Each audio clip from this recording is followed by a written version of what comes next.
Hello, and thank you for joining us for another episode of Sake on Air. Just before we get started with the show, I'd like to share a special announcement from JSS.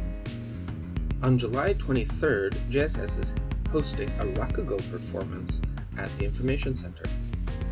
The charming and talented Yusuke Kokonte, one of the rising stars of the rakugo world, will be giving 2 live performances, one in English and one in Japanese.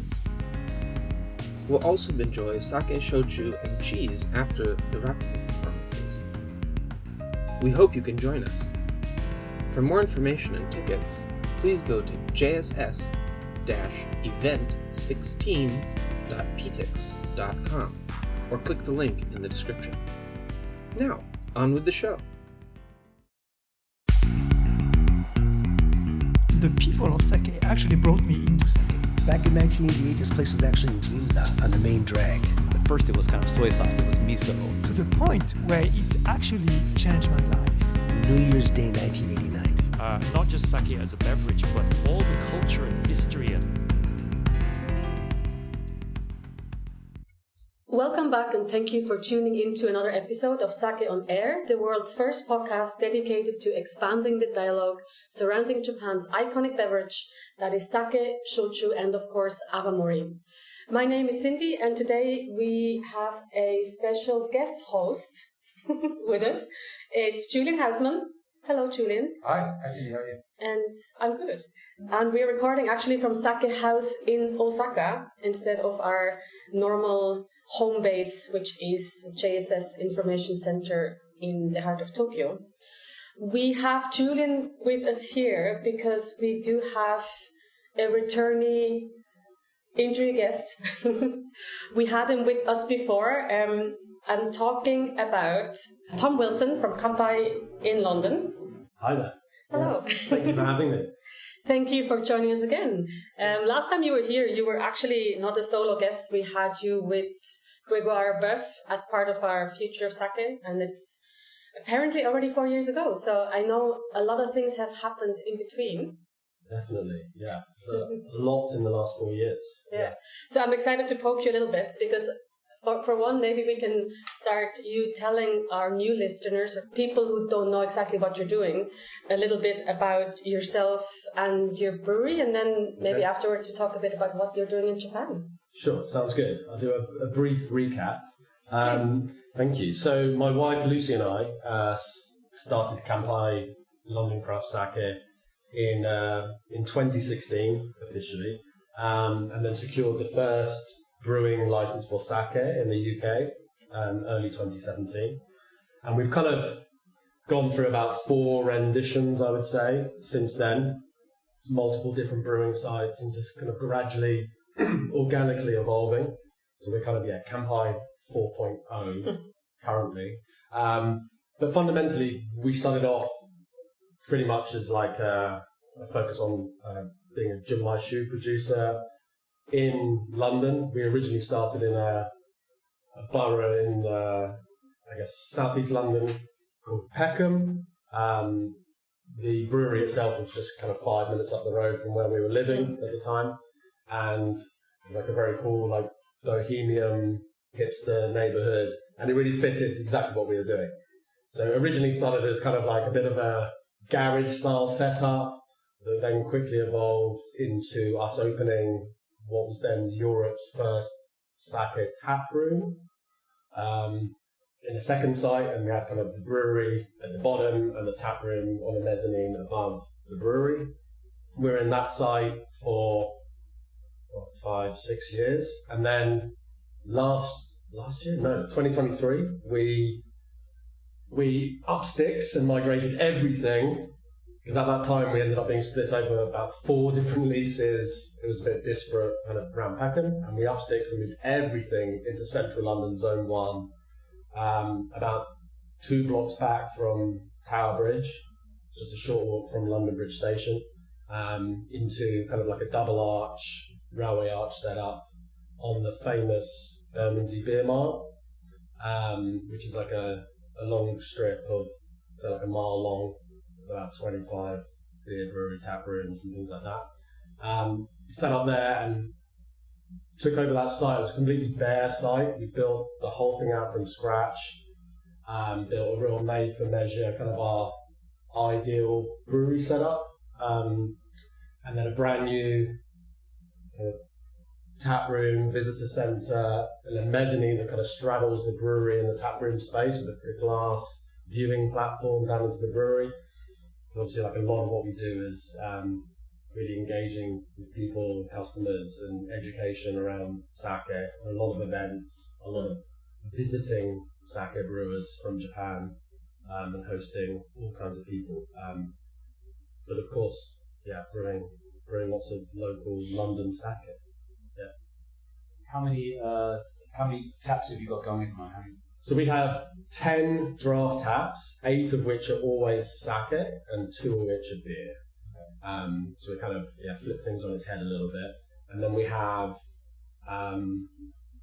approximately 30-35 different sake in bottle, like constant rotating lists. From Japan, Japanese. So it'd be about 10 from us, 25 from Japan, and then everything else on the menu is Japanese. So shochu, awamori, whether it's like rums, gin, vodkas, whiskies, like all Japanese.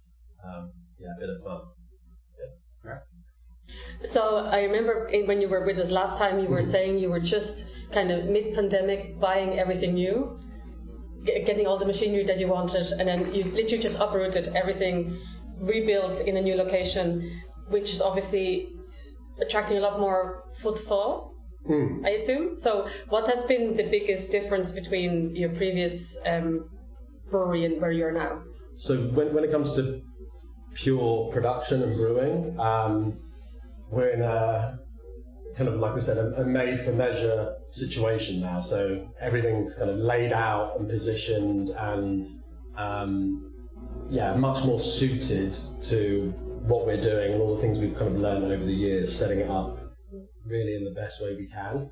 Whereas the previous site, it was kind of us having to make do with, I guess, the way that the site was already laid out, and it wasn't kind of perfect. Whereas this is as close to perfect as we can get in this location.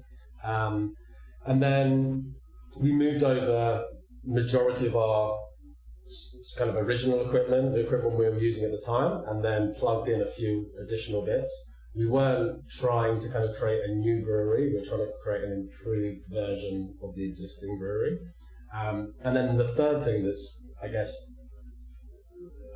like a great kind of situation to the environment there is the previous site in Peckham was kind of more like a warehouse, and we were really subjected to huge range of temperature fluctuations. So we'd get, like back in the brewery, we'd get down to about -4 in the winter, and we'd get into kind of plus 35 degrees in the summer kind of thing. So it actually kind of squeezed our brewing season a little bit. Just had certain challenges around that. Whereas now we're in an arch, which are they're kind of huge Victorian brick structures that the temperature's super stable, and the brewery part is at the back. So we're not really subjected to as much of a temperature fluctuation, and then we've been able to put in like AC and cooling and a big cold room and stuff like that. So our brewing season's now been extended, so we've kind of got like a 10-month brewing season now, which is great. And how many brewers do you have? So there's, including myself, there's kind of 2.5 of us. I'm the half, just because I'm having to. The bigger we get, unfortunately, the less hands-on I can be day-to-day production and running the business, and there's a lot going on. So, yeah. So those the other two guys that you have brewing with you, I'm guessing that you trained them up. So it's kind of a combination, really. So obviously there's X amount of training and continuous evolution. With the current team, we've got Natalie from Australia, and she'd done a brewing season in Japan, making sake, certain other experiences with wine production, bringing her own knowledge. Natalie was our very first employee, been working with us for over 6 years. Unfortunately, we're losing Natalie, so we're in the current process of bringing a new member on board over the summer. So we've got like some intensive training going to happen in the next couple of months to kick things off for September. And then we've got Radim. He's Czech and history and kind of beer, cider. He's an avid sake home brewer. He's married to a Japanese lady, spends a lot of time in Okayama, and it's just kind of it's a great team because obviously all of us are obsessed with sake, but we're bringing other experiences and other knowledge, which is actually what we're really kind of looking for. We don't want necessarily too much pure sake influence. We're kind of looking for slight kind of alternative Western influence as well, alongside the sake side of things. Yeah. So for anyone who hasn't had the pleasure of drinking your sake, what kind of sake do you make? Well, now we make all sorts of sake now. So we're constantly trying to rein ourselves in because it's like, a kid in the candy shop. You've got to do this, With sake, as we all know, the sky's the limit. The potential is unlimited. But we generally have, the majority of the range is junmai, so generally tokadatsu junmai, some junmai nigori, and junmai ginjo. We do kind of 1 or 2 tanks of our Grand Cru junmai daiginjo per year. And then we have 2 different honjozos, so honjozo, tokadatsu honjozo. And then that's kind of our, I guess, what's more in kind of the classic Japanese realm. And then we have kind of the more contemporary other stuff, which hopefully we're going to try one in a little bit. We do kind of a fair amount of different barrel-aged sakes, a couple of different kind of fruit sakes, and then we do 2 different white koji sakes as well. One that's usu nigori and one that's using traditional champagne method in bottle sparkling. Very so cool. some fun stuff there, yeah. What's the most popular? I mean, is there anything that people go like, oh my god, we love it, and maybe not so much? Well, hopefully most of it people love. But we're always kind of strike a balance, and our bread and butter is our tokadatsu junmai. That's what we started with. It's kind of what we're known for. It probably makes up about 30% of our production. It's what keeps the lights on. And that sort of affords us to be able to do stuff that really, like the avant-garde stuff or the more premium, really doesn't make us money, but it helps market, it helps with the brand, it helps also show what we can do. So things like our Junmai Daiginjo and some of the barrel-aged and things like that aren't necessarily money makers, but they're great to make and fun to show off. Yeah. How much of what you make makes it into bottles? Does everything start on tap and then you see how it goes, and then if it's successful, put it in bottles? Or? That's a great question. Bottles have always been, I guess, the first fundamental focus, and then we've actually kind of back-worked it from there. So let's put it this way. Unless something's like a true experimental brew, like the first time we've ever done something like a small little brew that's a trial, unless it's that, so kind of part that, unless it's that, everything else is a brew to be in bottle, and then the namagenshu will basically carve off some of that for draft. That's kind of how it works. But basically, 90% of what we're producing that ends up on draft was carved off a batch that was already destined for bottle. That's kind of how we look at it, yeah. Interesting. And then obviously you also have quite a couple of bottles who are award-winning. Yeah, we've had a few over the year, gradually kind of creeped up and had, some nice awards. Yeah, very happy. And I believe you brought a bottle for us here today. All the way from London to Osaka.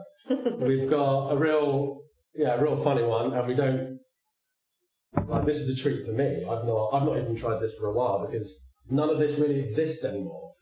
This is one of our aged sakes, and basically we're constantly aging, say, 2 or 3 different sakes in barrel. So, say at the moment at the brewery, I think we've got like a white burgundy oak, there's a red burgundy oak, and there's a sherry cask. Different sakes, things like that. And we only release in bottle one of the aged sakes at any moment in time, and the next one doesn't get released until this one's then gone. This is from last year, so it's actually maybe 2 releases ago, and we're fortunate enough to win gold medal in the IWC last year for the sake. And there was probably, 50% of that sake left when we received gold, and then obviously overnight just vanished.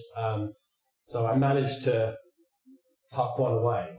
And this is pretty much the only one I've got. And it's very cool. And I mean, people can obviously not see this, but it's almost like a hojicha tea color. Yeah. Yeah, we can see it's kind of cloudy. Is it actually cloudy, or is this just from being... Yeah, so obviously I've dragged this from Nara today in my bag. So basically, if this is fully settled out, which I kind of had done, it's a very fine kind of film sediment that's in there.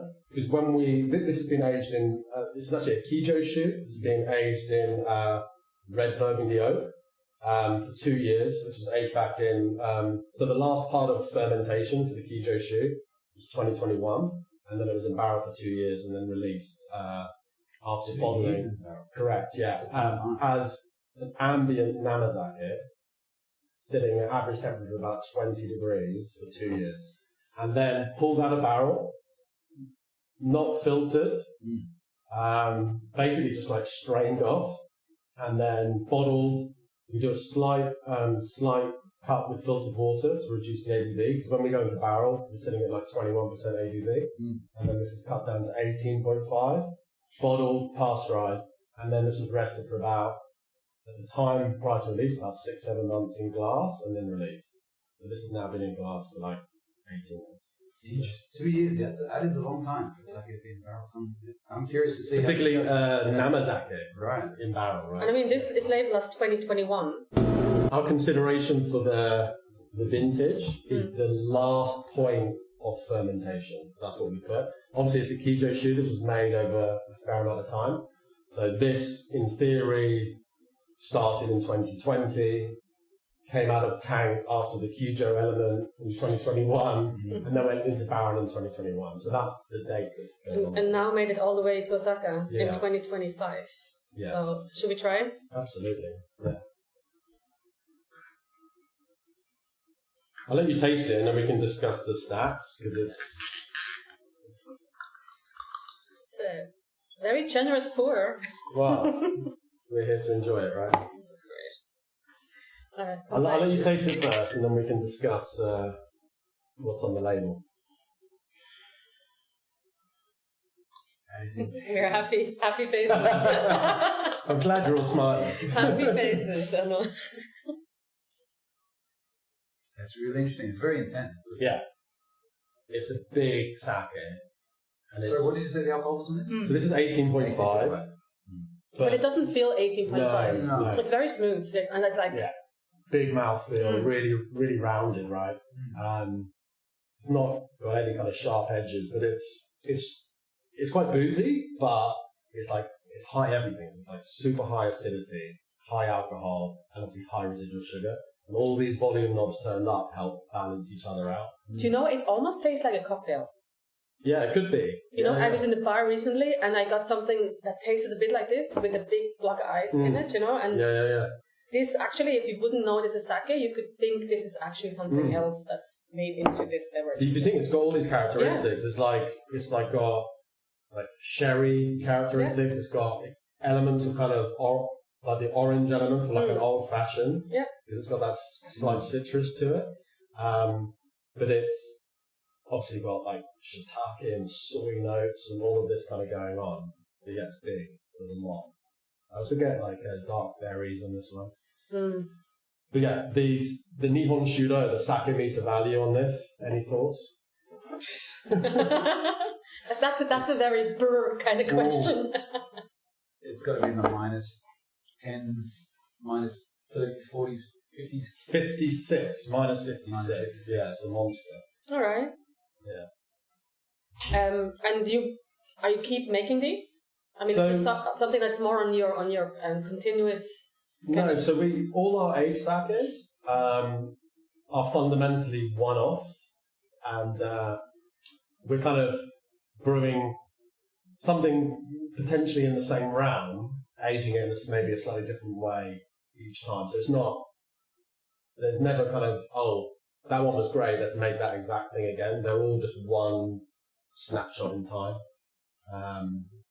Yeah. I'm a bit sad because this is so delicious. I want to drink it again. I mean, I was like, oh, you should get your hands on it, but people can't get their hands on it. Of course, but all of our aged sake, so they all come under the same label. So Kura is the label, and then we do a strike through, which is the vintage and kind of saying the start. So this one says 2021 barrel Kijoshu. Recent release was like 22 barrel Yamaha, and then there's like a 23 double barrel Jamai and something like that. So they're all kind of within the same realm. And then if you don't mind me asking, I mean, what's this, 500 mil? That's a 375. 375. And then, like, how much Way too cheap. have to people, like... Way too cheap. They're always too cheap, actually. This is what I was saying before. We make these kind of sakes to have fun, show off some potential, but they're priced to be drunk. They're not priced to be, either kind of kept on the shelf or, like, for us, worst case scenario is we end up sitting on a sake and don't sell it. Like, we're making a sake to go out in the world. But the second worst case scenario is someone buys it, they pay the price for it, they treasure it too much, so they don't open it. You want to price up something so that people not only buy it, they open it and they share it, and as many people as possible drink it. So this, in British pounds, was only priced at £28 a bottle. Sorry, I'm laughing a little bit. I'm trying to do math in my head right now. I'm not good with pounds. What's that? What's that in yen? Oh, not much. How much? Like 5,000 yen. 6,000 yen, maybe? Oh, really? Yeah. Okay. That's very good. And I mean, the other thing is, like, and we're talking about yen, right? But in Europe, everything has tax added to it. Sure. So if you have any product that comes from Japan, it will already be within the 40, 50 pounds price range anyway. Absolutely. So for you to come in with something like this at that price range is kind of a little bit insane, to be honest. So, but lucky Londoners. Yeah? I'm glad you think so. Thank you. I do. So, I mean, as we mentioned, we're here in Osaka, so we're all gathered here in the Kansai region. So what brings you to the Kansai region at the moment? Yes, we're doing a bit of a kind of a fun project where it's been kind of on the cards for about 12 months, backwards and forwards, bit of a discussion. But we basically wanted to build out a couple of collaborations with Japanese sake breweries, trying to bridge the gap a little bit better between international sake and Japanese sake.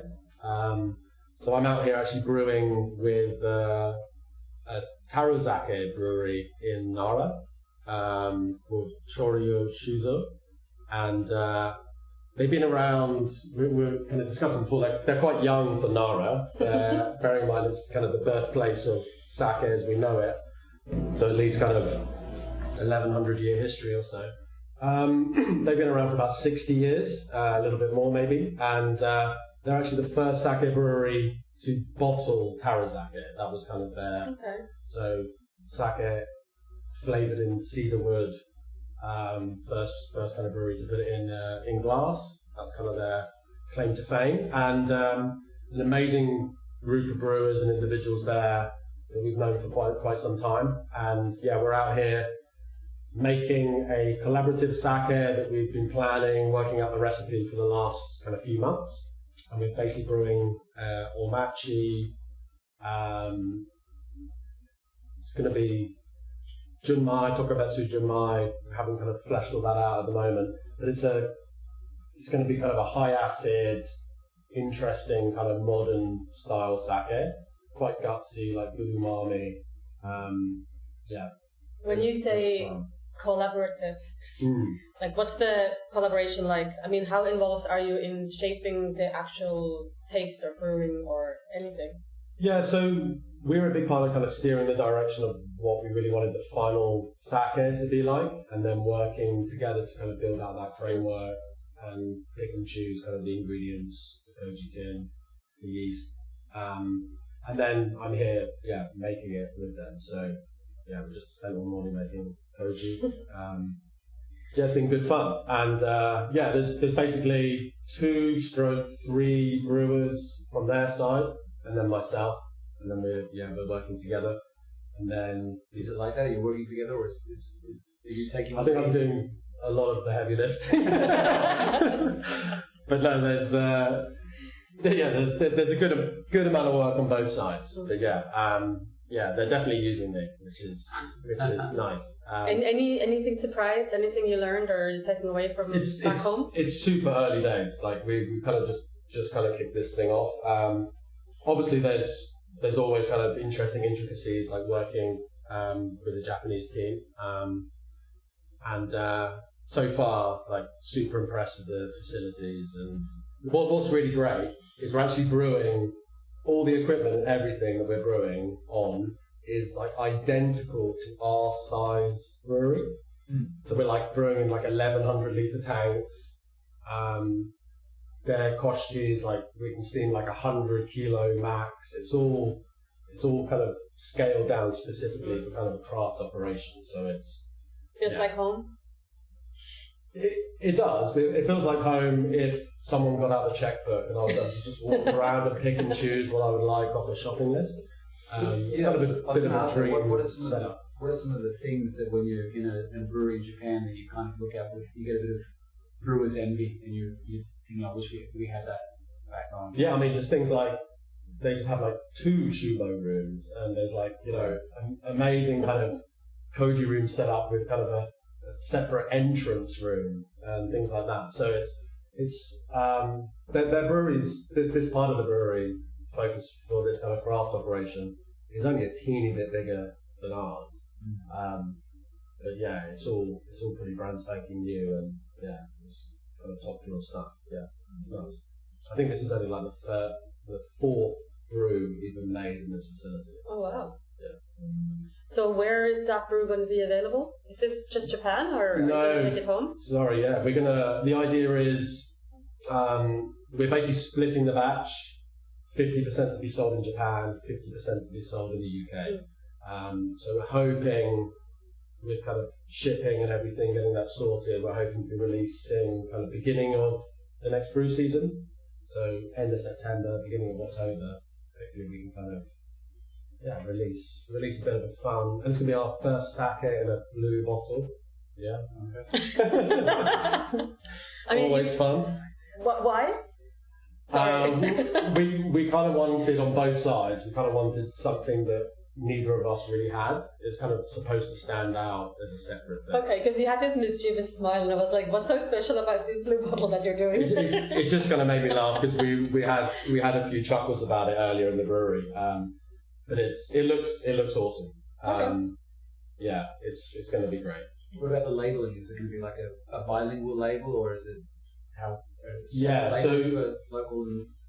So the front label is basically the design. It's kind of a combination of actually the 2 countries' flags, and it's bilingual. And then we're having basically the same back label, but there's a Japanese version and then an English version.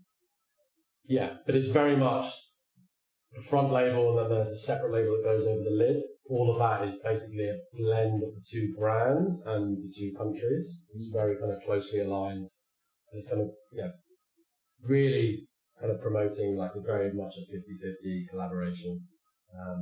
All the kind of work, the effort, even the financial contribution, like everything's down the middle. Yeah. And this is going to be available in Japan and in the UK. Yes. Right. And we're saying UK at your brewery. Well, we work with a few national distributors as well. Yeah. So it'd be kind of nationwide. Oh, cool. But obviously, like a limited edition. Yeah. Should be fun. 500 or so bottles in the UK, vice versa in Japan. Yeah. And so speaking before about like when you see the equipment and stuff that brewers in Japan have. Aside from just the equipment, are there moments when you're brewing here with Japanese brewers where you maybe see things that they do that you kind of really think to yourself, "Well, I never do that," or vice versa? Is there anything that you've done that they've picked up and said, that's an interesting approach or something? I would say it's more kind of on the flip side. It's more kind of actually how it's surprising at how closely aligned things are. So most of the things we're having kind of discussions about, kind of talking about, so what temperature are you cooling that rice down to? What temperature are you bringing it in at? What's your kind of humidity target here? Or for rice washing and soaking, what's your moisture? And we're like super aligned. Like there's not a huge amount, you know.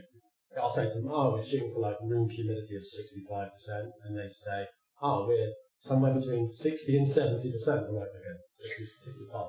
Yeah, so it's all a lot of that. I would say, obviously, there's kind of the way that team work together is maybe a bit different from ours.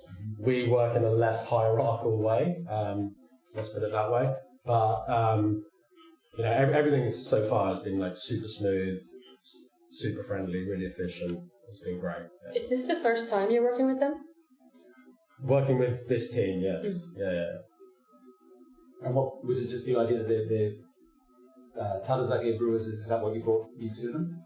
No, so their kind of parent company is our main rice supplier.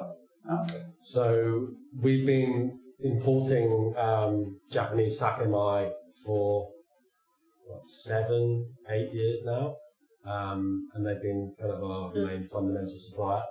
So we kind of got to know some of the people from the parent company that ended up moving to the brewery over time, and then that's how that kind of link-in came. And then we kind of really geared up some discussions after they had a visit early last year, and then I kind of broached the idea, basically saying, look, have you ever considered, obviously it's slight novelty, it's not really something any of us have really seen before. I don't know whether either of you have seen an international brewery and a Japanese sake brewery actually make a proper collab together. It's not something I've witnessed before. So it's a really popular thing in craft beer. Of course. You know, there's so many collabs in craft beer things. And I think there might be something similar with craft sake, but not sake and sake. Yes, this is what I mean. Yeah. So, you know, there's obviously a ton of stuff happening in the international sake community between breweries. We've done a ton of collabs with other breweries, like beer, like cider producers, into alcohol collabs. Whereas, an actual kind of sizable Japanese sake brewery and a international craft sake brewery doing something together, I've not personally witnessed. So you were the driving force to this collaboration. It's like you were suggesting it to them, right? Yes. So what do they get from it? I mean, what was their response like? Like super positive. I think they're a very progressive, open-minded group, and I think kind of an element maybe of the marketing angle kind of there's a mutually beneficial side to it, which is, you know, there's, I guess, progressive kind of craft sake movement outside of Japan, and how can an established larger sake brewery kind of maybe tap into that space. This is kind of, I guess, a novel option for them and a kind of promotion. Also, I guess we're considerably smaller than them in our production and our output, but we potentially carry a bit more clout when it comes to marketing and social media and garnering maybe some international attention for then their sake being sold outside of Japan. So I think for slightly different reasons, I think it kind of it's like a 1 + 1 = 3 kind of scenario. No, totally makes sense. So aside from that, you're obviously here for a couple more days in Japan. What else is on your list to do here? Do you have anything you're looking forward to explore before you're heading back? Always. I mean, it's one of those things. I try not to come with like too much of a list because I don't want to be kind of disappointed. It's very, as you know, like very easy to get sidetracked. There's like so much going on.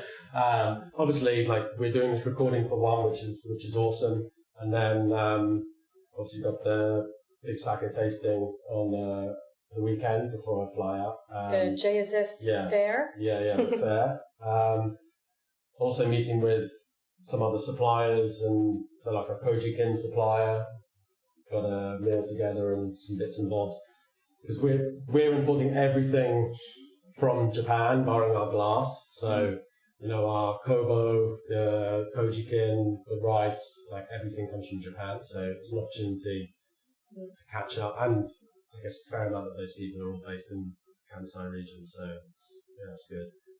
And seeing some old friends and ticking a few little touristy things off my list, as well as buying multiple Nintendo cuddly toys for my children. Been sent on a bit of a mission for some Princess Peach and So, to take it back to London, what's your take? How's sake being received? Your sake and sake in general being received lately? I think sake is on a real charge in London. That's the way it seems. I'd say particularly post-pandemic, in the last 4 or 5 years, like the growth of sake particularly in London, but it's across the UK now. I'd say actually we've seen, particularly in the last maybe 2 years, we've seen the majority of our growth has actually been outside of London. And it's kind of reached that escape velocity where it's definitely now not just in Japanese places. Right. I'd say majority of our kind of big accounts and then a kind of turnover of stock and things like that are actually non-Japanese accounts. Very cool. Yeah, both kind of bar and restaurant setups. I'd say the off-trade, like the bricks and mortar shops, is probably what's lagging in the UK, whereas hospitality is kind of really on a charge. We're kind of, obviously we're in the sake bubble, like all of us in our little world, so we kind of see it maybe slightly differently, but I think we're getting to this progressive point where, particularly for more high-end restaurants, we're not a million miles off a tipping point where if you don't have sake on your wine list, you're going to become an abnormal kind of situation. So it's really exciting. There's loads happening. There's a number of awesome new importers, which we've got great working relationships with. So we kind of operate fully as an independent business. So we kind of pick and choose from, say, 9 different importers of sake. So we kind of have a really cool, unique list that's constantly evolving. Some really great, enthusiastic people. That's really awesome. Because I think, I don't know, Julian, like here, we're still a little bit thinking like, oh no, we're still not kind of there, where sake is still the novelty and still in the exotic restaurant only. Like you go sake bar or sake restaurant, then you have sake. So I think with lots of people we're talking here, it's still that mindset of like, if we can just get the sake into the higher ends or into the Italian restaurants or French restaurants. So for you to say that you kind of have the experience now from what you're seeing, that it's actually not as far away from that we kind of think it is here. It's, like I said, I have to put the caveat in. I'm definitely in a bubble, but it's without a doubt that situation. I think there's been obviously a natural large focus into the higher end establishments. But if we look at kind of what's imported into the UK of Japanese sake, it's overwhelmingly leaning towards a real kind of ultra premium style sake. So the price point is quite high, and that's kind of reflecting in where things are being stocked. I think that's gradually changing, and part of what Kanpai, what us as a brewery has always tried to do is, yes, we make a Junmai Daginjo, but we literally make 1 or 2 tanks a year. Our main focus is much more around kind of 70% polishing. We want to make real kind of food-friendly, flavoursome, maybe more rich and umami style sakes. And the focus is on pairing with food, particularly non-Japanese food. And I think that's worked really nicely for us. And that's where we're seeing the biggest kind of growth in the market. And seeing that happen outside of London, it's like, thank God, like at last. We don't want to have like a bubble in a bubble, like this London, high-end bubble that people can't access. Like, the end goal is to make sake as accessible as possible. We can't be just like pumping super expensive styles in, multiple Michelin star restaurants. It's not for everybody. So we are definitely seeing this kind of gradual sea change and sake finding its way onto other menus, which is great. And is you finding your clientele more educated these days? You kind of know what they're doing? Don't get me wrong, there's like a long way to go. Like the average consumer of alcohol in the UK doesn't know sake particularly well. But if we compare where we're at when we started this, say 10 years ago, to where we are now, it's a world away. So we probably couldn't have dreamt back then like how much better it's got now. But we're talking about from such a low base. Right. So sake, like year on year, has been one of the fastest growing drink categories in the UK, particularly since the pandemic. But it's from kind of nothing, right? But if we keep in this direction, and this group of amazing kind of dedicated people that, are kind of putting their kind of livelihoods on the line, and kind of going for it, then it's only going to get better. We're the direction of travel is there. So you mentioned as well the food that you're serving up with your sake is generally not Japanese food. So what's a couple of your hits on the menu there? So our menu, we kind of do a bit of a hybrid menu, because actually people coming to our venue, they're kind of expecting and wanting Japanese food, but we're not serving up like sushi and stuff like that. We're doing, I guess like izakaya, kind of like pub style food. So that's kind of do like pork sando and karage and things like that. Things that kind of tick off that list that people kind of want to itch that scratch, but it's flavoursome, really suitable kind of drinking food, but with a Japanese tilt. So it's been really interesting, and I think we're probably slowly coming to an end of this week's episode of Sake on Air. Julian, thank you so much for joining us. I mean, we're joining you in your bar, actually, so thank you for having us. Thank you for coming. I'll see both of you on Saturday at the JSS Sake Fair. Oh, very cool. Look forward to it, And then, of course, Tom, thanks for taking the time coming in. We're obviously going to add your brewery's details, and maybe, I know you have an online shop, right? Yeah. So we'll add that to our show notes, but Great. if you can maybe just share where people can maybe find you online. Yeah, best bet is just go onto our Instagram page, because then everything's kind of linked from there. So it's at Kanpai London, and that's Kanpai with an N. I was going to ask that actually. Yeah. How long was the conversation over should we spell Kanpai with an M or an N? Very long. Ongoing. And people still quiz us on it. But it was there's obviously no right or wrong answer here, but it was kind of based on Google searches based on Kanpai and Kanpai with an N or an M in British English returns, and with the N had an overwhelming majority, like 80 to 20. Interesting. The scientific approach won. I love it. Yeah.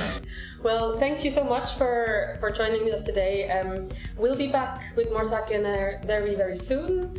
Feel free to send us your questions and comments if you have any to questions at Sake on Air, or find us on social media at Sake on Air as well. We'll be back with more Sake on Air in just a few weeks. Until then, kampai. Kanpai. This episode has been made possible with the generous support of the Japan Sake and Shochu Makers Association. Sake on Air is produced by Export Japan, and our team is Justin Potts, Miho Ota, Cindy Bissig, Sebastian Lemoine, John Gottner, Chris Hughes, Rebecca Wilson-Lai, Marie Nagata, Christopher Pellegrini, Arlene Lyons, Shuso Imada, and Frank Walter.